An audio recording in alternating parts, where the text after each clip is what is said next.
Tambahan, saya minta jangan dihentikan dulu, Ketua ya. Saya ngatur Pak, Anda keluar. Cak, Pamdal dikeluarkan nih orang, sudah nggak efektif rapat dengan dia. Silakan keluar. Setuju pimpinan. Keluar. Nggak jelas ini. Dari Hasan Anda keluar. Ketua Komisi 3 DPR RI Habibur Rahman mengusir perwakilan pengembang perumahan di Bekasi dari rapat dengar pendapat umum, RDPU, di Kompleks Parlemen, Senayan, Jakarta, Kamis, 27 Februari 2026. Langkah itu diambil karena perwakilan pengembang dinilai tidak menaati tata tertib rapat, saat diminta menjelaskan pelaksanaan hasil rapat sebelumnya terkait polemik akses menuju musala di kawasan perumahan tersebut. RDPU itu turut menghadirkan pemerintah daerah, kepolisian, warga, serta pihak pengembang untuk membahas tindak lanjut rekomendasi Komisi 3 DPR agar akses menuju rumah ibadah dari perumahan segera dibuka. Sebelumnya peristiwa pengusiran itu, perwakilan warga lebih dulu memaparkan kronologi upaya yang telah dilakukan agar keputusan rapat sebelumnya dieksekusi. Warga menerangkan bahwa pada 20 November 2025 pengembang menyampaikan surat balasan kepada Dinas Perumahan, Kawasan Permukiman, dan Pertanahan, Perkimtan, yang pada intinya menyatakan keberatan melaksanakan pembukaan akses. Karena persoalan tidak kunjung selesai, warga kemudian mengadu kepada pihak kelurahan hingga kembali menyurati Bupati pada 25 November 2025. Tujuannya, untuk meminta kejelasan waktu pelaksanaan serta mendorong agar pengembang dikenai sanksi jika tidak menjalankan keputusan. Coba, dari HDP kan Bapak yang hadir kemarin Pak, kok nggak Anda laksanakan Pak? Oke, izin saya boleh ya. Assalamualaikum warahmatullahi wabarakatuh. Bapak pimpinan, Bapak-Bapak sekalian, Pak Bupati, Pak Kapolres, Pak Dirasbum, dan Bapak-Bapak semua yang hadir. Yang pertama saya ingin sampaikan sebelum saya menjawab Pak Ketua ya. Di luar itu ada warga dari klaster Pasana. Bukan urusan Anda, bukan urusan Anda. Anda jawab atau Anda yang keluar? Saya jawab, saya perlu sampaikan gitu. Ya. Nggak perlu. Jawab saja yang saya tanyakan. Mengapa Anda tidak laksanakan keputusan Komisi 3? Oke, saya jawab itu dulu ya. Kami bukan tidak melaksanakan. Kami tidak pernah menolak. Jadi saya meluruskan pernyataan teman kami ya. Bahwa kami tidak pernah menolak keputusan rekomendasi, keputusan hasil RDPU ya. Tapi tidak melaksanakan gitu loh. Keputusan tersebut sampai saat ini belum bisa dijalankan karena ada kendala. Kendalanya ini nanti kita bisa sampaikan dalam pertemuan ini. Nah, sebelum melanjutkan itu, Pak Ketua ya, ini kan forum rapat dengar pendapat ya. Kita semua dimintai pendapatnya untuk mengambil keputusan agar masalah yang ada bisa diselesaikan secara objektif dan jernih. Anda selesai ya, Pak. Di Undang-Undang MD 3, saya nih Ketua Komisi 3, pimpinan Komisi 3 memimpin rapat mengatur lalu lintas jalannya persidangan. Ya. Jadi kalau saya sampaikan, Bapak jawab yang menjadi pertanyaan tadi, Bapak jawab saja Pak, jangan di luar topik itu Pak. Ya, saya sudah jawab ya. Ya apa kendalanya apa? Saya sampaikan kendalanya. Yang pertama ya, adanya sebagian besar warga klaster menolak pembukaan tembok dan menyatakan akan menuntut HDP secara hukum jika melakukan pembukaan tembok klaster atau mengizinkan pihak lain membuka tembok klaster. Satu.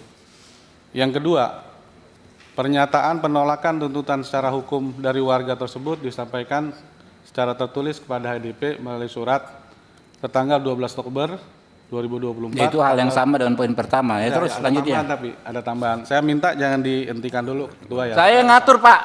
Anda keluar. Cak, Pamdal dikeluarkan nih orang, sudah nggak efektif rapat dengan dia. Silakan keluar. Setuju pimpinan. Keluar. Nggak jelas ini. Dari Hasan Anda keluar. Lo udah diingatkan ketiga kali. Mungkin nggak beragama dia nih kali. Dikeluarkan Pamdal, panggil Pamdal dikeluarkan nih. Ini menghalangi pembangunan musola tadi. Iya, siap. Ya, siap. Jadi Pak Bupati, ya Pak Dirkrim Ibu Kapolres, persoalannya ini sederhana. Sebetulnya dan sudah ada solusinya. Tinggal dikasih pagar melingkupi semua musola atau dikasih pintu pembukaan ke musola. Dan itu kan mereka juga sepakat waktu rapat yang kemarin. Tiba-tiba tadi menyampaikan hal yang waktu itu sudah disampaikan. Ada warga keberatan dan lain sebagainya. Nggak ada urusannya dengan warga keberatan. Nggak ada alasan siapapun keberatan terhadap pembangunan musola, nggak ada. Dari segi keamanan kan sudah dibilang tadi jadi tetap one gate sistem dan lain sebagainya. Sebab kalau kita undang pihak yang tidak berkepentingan dengan hak orang-orang ini melaksanakan ibadah, nanti ruwet sekali. Nanti malah timbul isunya pertentangan agama dan lain sebagainya. Karena itu kita harus bijaksana. Kita tadi kita keluarkan karena sudah melanggar tatib, Pak. Di tatib itu kan pimpinan rapat mengatur lalu lintas persidangan. Tadi malah dia yang mau mengatur lalu lintas persidangan dan sudah tidak efektif lagi. Dan pengembang harus mengikuti putusan DPR, Pak. Jangankan pengembang, kita semua ya, namanya putusan DPR itu mengikat, gitu Pak. Ya tinggal pelaksanaannya seperti apa, ya. Dan kalau ada pihak-pihak yang menghalangi, ya, pelaksanaan putusan DPR dan menghalangi orang-orang untuk beribadah, itu kan ada konsekuensi hukumnya. Tinggal kita tegakkan hukum saja. Bapak nanti Pak Bupati dari segi administrasi, Pak Iman Bu Kapolres ya kan dari segi hukum pidana. Itu ada pasal 303 di KUHP yang baru, barang siapa dengan kekerasan atau ancaman kekerasan menghalang-halangi orang untuk melaksanakan ibadah bisa dipidana. Tinggal begitu saja saya pikir. Mungkin ada penjelasan dari Pak Bupati. Silakan. Bismillahirrahmanirrahim. Assalamualaikum warahmatullahi wabarakatuh. Yang saya hormati Ketua Komisi 3 DPR RI, Bapak Dr. Habibur Rahman, beserta seluruh anggota Komisi 3. Di sini ada Pak Sekda, ada Bu Kapolres, dan ada Kepala Kepolisian Daerah Metro Bekasi, dan juga saya juga didampingi oleh warga dari perumahan klaster Havana. Alhamdulillah Pak, kemarin karena ini tidak kunjung selesai Pak, akhirnya beraudiensi ke kantor saya Pak, dan saya temukan waktu itu ada dari pihak perumahan, warga yang Mushola Ar-Rahman, dan ada dari Paguyuban Pak. Nah, jadi ada yang kontra juga. Nah, dari situ saya gambarkan yang dari Bupati nonaktif Bupati Ade kan sudah dijelaskan tuh.